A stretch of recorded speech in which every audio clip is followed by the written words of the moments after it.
How we doing, guys? Morning, Coach. How are you? Hey, morning. Good.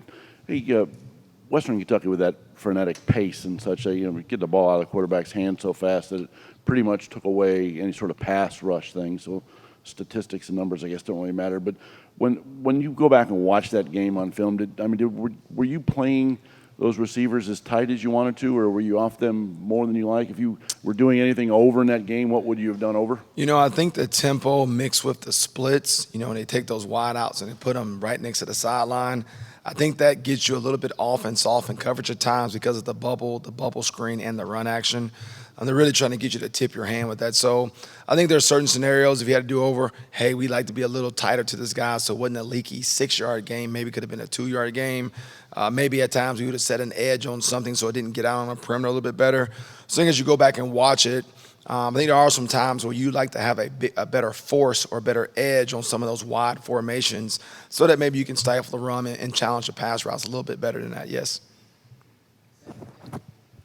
Coach Allen said he felt like this was maybe Taiwan's best game of the season. For sure. He had some breakups, I imagine, probably also some stuff that doesn't show up because he's not getting the ball thrown his way because of his coverage. I mean, is that something you agree with? And I guess maybe more specifically, why this game? Just what was it about his performance that maybe popped off film a little bit more than normal? I make a big deal about challenging routes and defending the grass, right? And I thought in this game, I think a lot of guys can make plays on the ball down the field. He made a bunch of plays on balls from 0 to 16. And I think when you want to be an elite player at that position, you got to make plays between 0 and 16 and coming back toward the ball. And he did that about 4 times in that game, coming out of his break, challenging around the junction point, driving forward and making a play on the ball without grabbing, holding, or getting the PI. You go through a game where teams throwing the ball felt like every dang down, and you get 0 defensive holdings, you get 0 PIs. That means your secondary is playing with a certain level of technique. And I thought Taiwan played with exceptional technique, great break and vision. He junction routes, and he challenged balls down the field. So I for sure thought it was his best game. Not that he hasn't done really good stuff for us so far, but he really attacked receivers, and he had a really good on-ball percentage when it came to defending routes. Yeah, you get Monster back in the secondary, and then Jalen Williams goes down with a concussion in the third quarter. I know he's in protocol this week. Who would be the third corner if he's out? I know Chris Keys is out too. You guys are still a little banged up back there. You got anybody in mind? No, I think we've had some guys there from Taiwan and Reese. Noah's been over there. We got some guys that can do that and fill in that role for us. And we're very multiple in our package, and we cross-train our DBs in multiple spots just for this. My goal is always to get the best 11 on the field, not necessarily the best 11 by position. So we do have a bunch of guys on that back end that through spring ball, summer, and fall camp, we've cross-trained them to be able to play star, husky, corner, free safety. And so we feel like we have some guys that can step in and do that role as needed based on injury. But, when you hit the injury bug, the next man's got to be ready to step up and play. Penn State obviously brought in a new coordinator, and they've been pretty successful so far. I know obviously you weren't on with this group last year, but have you seen a difference? I mean, have you watched film from last year to this year to be able to tell some of these guys this is what they do different? This is what you see that you haven't seen when you play. I've sort of taken it. They have a body of work this year in the games they played enough to see what the coordinator's identity is a little bit and what he likes to do and the things he do to make it difficult for a defense. So I haven't really showed them last year's film because they are a lot different between tempo and formations and, a little bit like these guys this past week. They're just a different tree of offense to me. So really been focused on their sample from this year, which is, 4 games that you can dig into and see what they've done and allow you to give your guys an example of what they're going to expect on Saturday.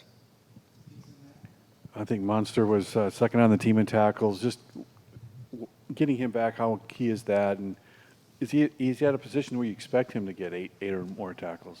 Oh, yeah. And, as a safety, you got to fit the run. And so when teams are opening you up and you're covering on the perimeter, that whoever that field player is in your defense, 100% you expect that guy to have tackles because, they apexing you out the box with one of your backers and somebody's got to be a fitter. So in our style of play, he is going to be a guy between blitzing, coming down, playing zone. He's the guy who's going to have to make a bunch of tackles for us. But his presence, his leadership, his his leadership on the sidelines, his leadership during the game is huge for us.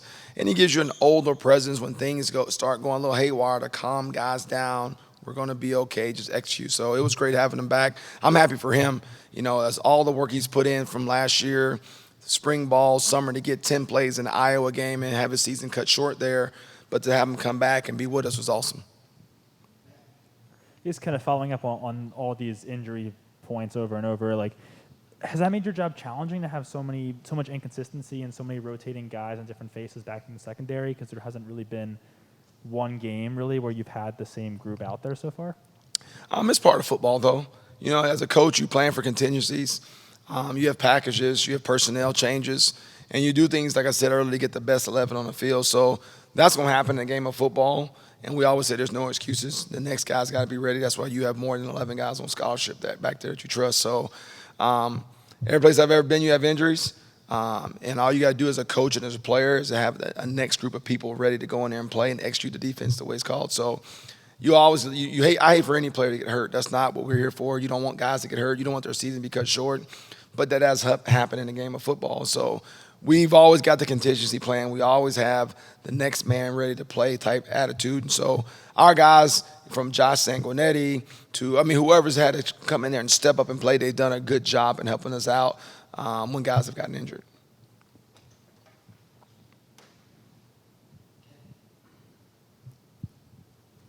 What are some of the maybe unique challenges that Penn State's going to present to you this weekend, and how do you just basically deal with that?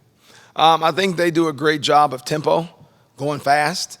They do a tremendous job of giving you weird formations. You watch the Auburn game, they got an offensive lineman lined up at wide out, and they hide the tight end and throw him down the middle for basically a wide open touchdown. Reverses, jet sweeps, putting 3 guys into the boundary tight, putting 4 guys wide to the field. They just give you a lot of things. They give you 3 tight ends in the game, but they give you a formation. It looks like there's 4 wideouts in the game. And then if you get small, they put those 3 guys in the core and try to bloody your nose. They take number 44 and put him at quarterback. So they give you a lot of packages, formation, things that break tendencies of normal offense. And so you got to be versatile enough in your scheme to be able to combat those at any time, between 13 personnel, 12 personnel, 11 personnel, and then all the formations, and then the tempo. And then, so for me, I think it's, again, our guys being poised, being able to line up, put our cleats in the ground, and win our box on Saturday. What about communication, too? I saw there were maybe a few coverage busts here and there. How do you maybe get that shored up? Which coverage bust are you talking about? One of the touchdown passes. It looked like Raheem. I'm joking. Yeah, I know. So what happens is communication, when teams go fast, the communication aspect goes way up. You know what I mean?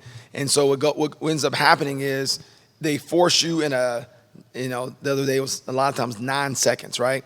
To get a call, to get lined up, communicate to your side, and execute for that ball snapped. And so we got to be great at easy calls, and I say easy signals, easy in one-word communication, everybody on the same page, and have an anticipation of the formation and what you would do so that you don't get your signals crossed.